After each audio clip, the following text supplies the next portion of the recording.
I'm Julie Herman of Jaybird Quilts and Lazy Girl Designs, and welcome back to the Gravity Sew Along. Now that we have cut all of our pieces for month 2, it's time to begin to piece our block.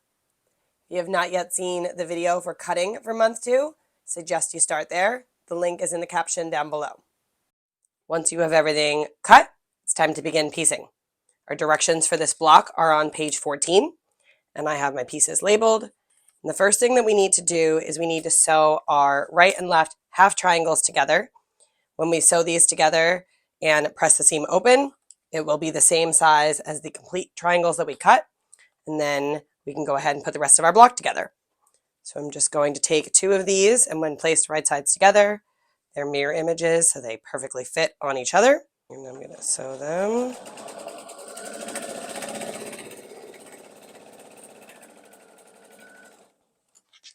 And I'm just going to continue doing that until I have sewn all of my pairs together. I've already sewn my E and F pairs together. So this is what your pairs look like once they're sewn together and your seam is pressed open. And now, following the directions on the top of 15, we are going to continue to assemble our block. So this is EF, and EF is going to get sewn to D. So I'm going to make sure that I have the correct ones. And you'll be doing this at first with A, B, and C. Just follow along with the diagrams. I'm going to take my piece triangle and my whole triangle, and I like to line up my straight of grain sides and have my blunt edge of my triangle be the one side we're not doing here in the first part. So I'm just going to match those up. And I like to sew with the pieced triangle on top. That way I can make sure that the seam doesn't flip when it's underneath. It is harder to see.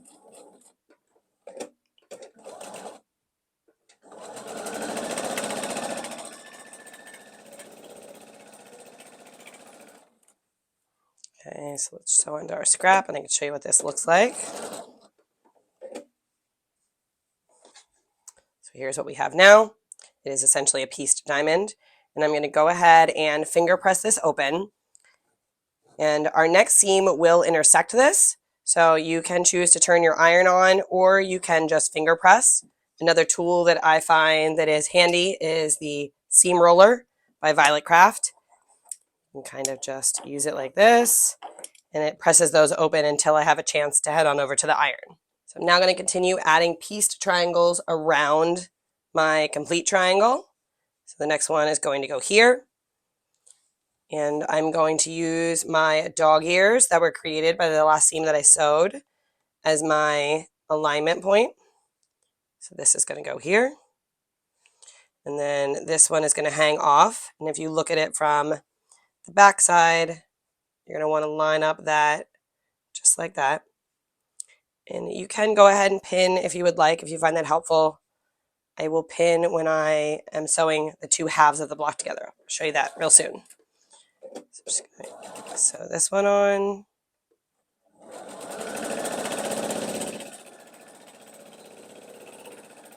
So here's what that looks like. My point is now inset 1/4 of an inch so that I will have plenty of space to sew it onto the next piece when I am going to get to that step. So the last part here would be to sew this one on, same as the first 2, and now I have the 2 dog ears, so I have 2 points that will show me where to line it up. So put that on, sew my same scant 1/4 inch, and half of my block is complete. I have gone ahead and pieced both halves of my purple block so that I can show you the next step, and this is what I use to help make sure that this point and this point are going to line up. If you have been around, you may know my technique already. It is called hang pin. Let me show you what that looks like. So we are going to simply put our 2 triangles together, and they are the same in all directions. So at this point, there's really no putting them together wrong. It doesn't really matter which orientation you have them in. So we're going to put them together. And the first pin that we are going to take is going to hang, hence the name hang pin. So we are going to find the intersection that matches with where the point is on the other side. So that is right here. Okay. Then we are going to match up to where this point is here, because those are the 2 things that we really want to line up.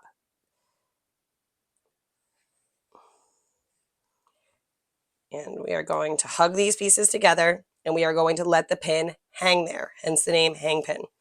So if you look at it from an overhead view, your fabric goes this way, your pin is perpendicular, and you want to make sure that you don't shift this. If you don't, if you pull it to the right or the left, then they will not be on top of each other. So you want to keep it nice and hugged together and keep this pin straight.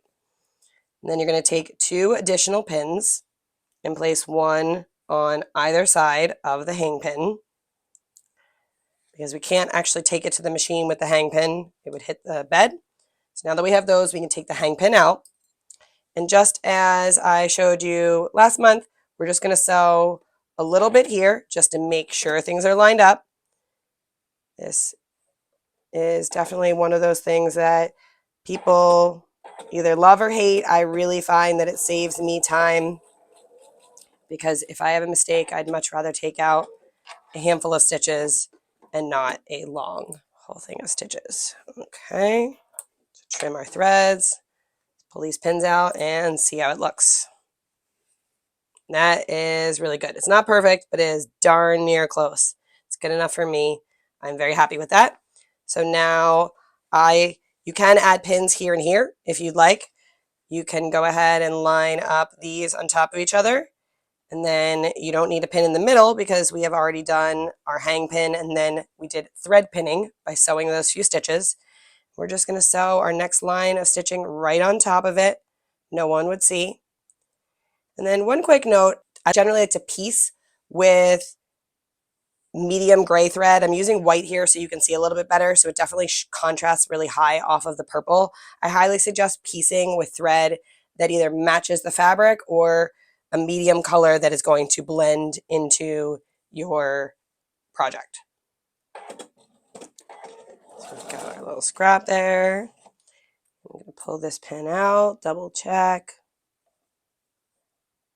And this is, again, another reason why I use the little scrap is if you just started sewing onto this and those threads kind of came loose out the back, it would eat up that corner, which would be really frustrating because there's a lot going on there and you don't want to mess up something you worked so hard for.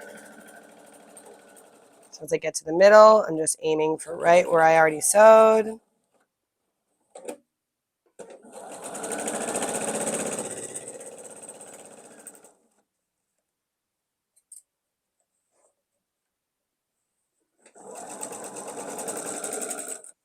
All right, let's see how it looks.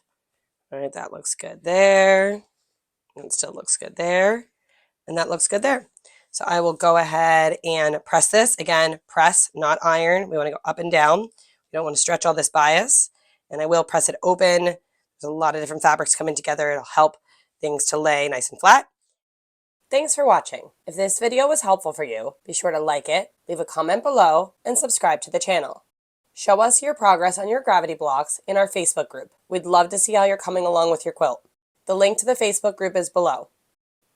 I'll be back here in the next video to show you cutting for block 3.